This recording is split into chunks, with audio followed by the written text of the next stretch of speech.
Yes, more news from Ford about the new Lightning. A lot of stuff coming out about this truck.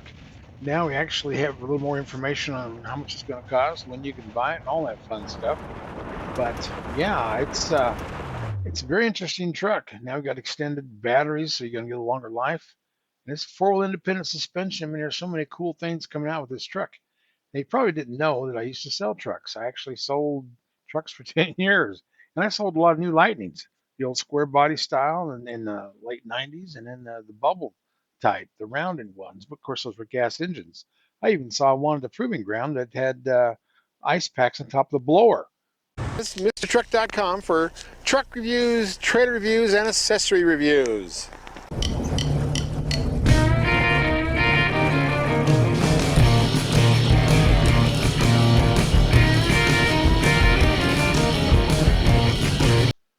Now we're getting into the real stuff. This is the part I'm interested in.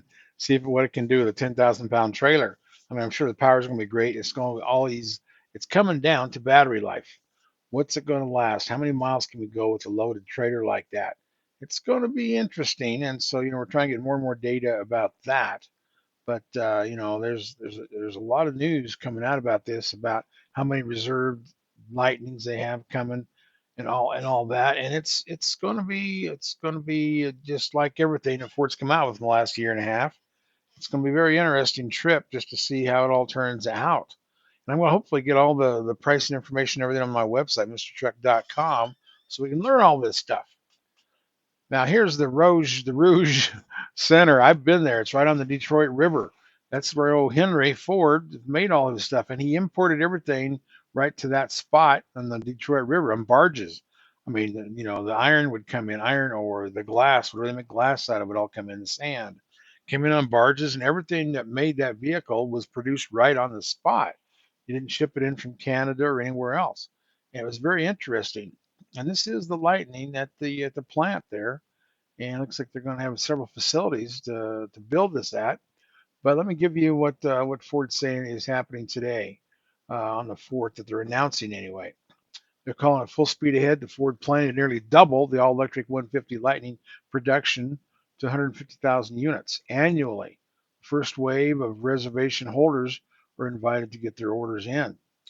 They're planning on doubling the production, and it's up to 150,000 at this Rouge Electric Vehicle Center in Dearborn. And it's in the final phase of pre-production as the pickups roll off the line for real-world durability and thousands of miles of testing ahead of the customer deliveries of this spring. I hope they would give me one. I can put thousands of miles on them too, and I can test the heck out of them. But it the Thursday, the first wave of reservation holders, that's this Thursday, which would be the 6th, of the 150 can start converting the reservations to real orders. And additional reservation holders will be invited to phases to place their order over the next few months. For those who don't receive invites for the 2022 model year, there'll be an opportunity to order for future model years, because this is probably going to be around for a long time.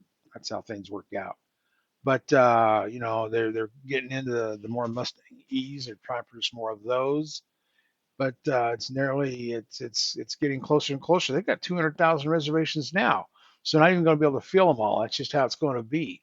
They're going to try their best to get as many built as they possibly can, but it's not going to be an easy thing to do, getting that many trucks out. And it's I'd love to have one of these, but I mean, to get them in those 50,000 mile systems, I can probably get one.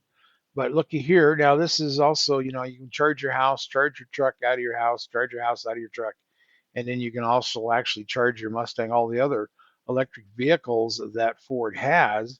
You'll be able to get out there and charge them off of your Lightning also. And that includes, the Transit, the E-Mustang, all the things they've got right now. But yeah, yeah, that is going to be the future, and we may have to record what V8 sound like, because they may all be gone in a decade or two. But you can't stop the future. It comes, and you just got to figure out what part of that future you're going to be part of.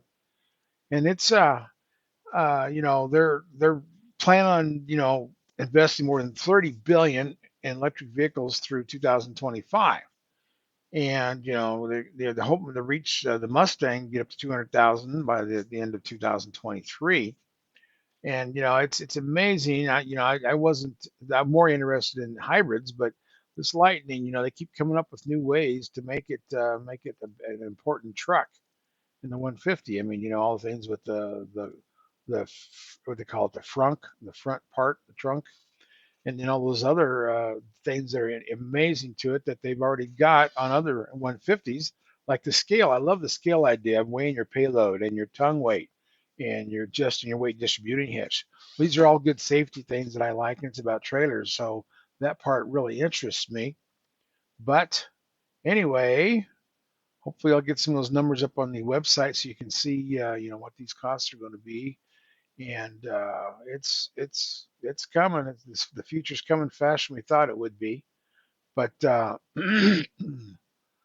if the Mustangs proved that it has unbelievable demand, so I'm sure they're going to prove that with the 150. 150 is already the best-selling truck, has been for a long time. So I wouldn't expect anything less than more remarkable things. But yeah, I'm looking forward to driving these. Hopefully, we'll get in the media fleet sometime, in the spring or summer, and I'm going to hook a trailer to it. That's, I really want to see if they can make the batteries big enough to get some range. And they're also Ford's doing some interesting things. They're going to run out and show you the grid of where you can go, where the nearest charging place is, and hopefully that's the big secret of the success here. If they can have charging ports, fast charging ports all around the country, close to you, so you don't have to drive 100 miles or 200 miles. You want something, within the range of the vehicle, whether that might be 300 miles, or more. But if you're pulling a trailer, all that stuff gets cut in half or more. So you may want to find a charging port that's fast. It's in every 100 miles, and that might be the grid that they've got to build. And once that gets built, I mean, there's no way to stop what's going to happen with electric vehicles. And maybe they'll talk me into an electric vehicle over a hybrid. Right now, I'm pretty well sold on how the hybrid system is. But I always figured they've got to solve that battery issue and the infrastructure issue. Once they get those solved, then I think it'll be well accepted by the mainstream. And then of course they'll all be driving themselves, and it'll be like watching the Jetsons all over again. So that is what I know about the Ford Lightning. The extended battery announcement's a big deal, and that's been out for a while. So we know we're going to get it bigger. And they're talking about doing net nickel batteries too, so just the lithium ion, which is kind of the direction that Toyota went with their Tundra, where they went with a nickel battery. And I don't know if it's more powerful or what. It's supposed to be, it's easier to get a hold of now because everybody's trying to get lithium ion for there's those lithium ion batteries are in every camera I own, and I've got a couple of batteries on my trailers with that. So there's pretty big demand for lithium ion. So maybe nickel is going to be the next thing, but I know they got nickel and cobalt and something. Maybe it's magnesium. I don't know. There's like three different rare earth minerals that's going to be in the new extended life battery on these 150s. So I guess we'll find out. But that's what they do. They're going to just keep leaking a little bit of information at a time, so we can always keep us wondering what's happening next. That's kind of the way of these things.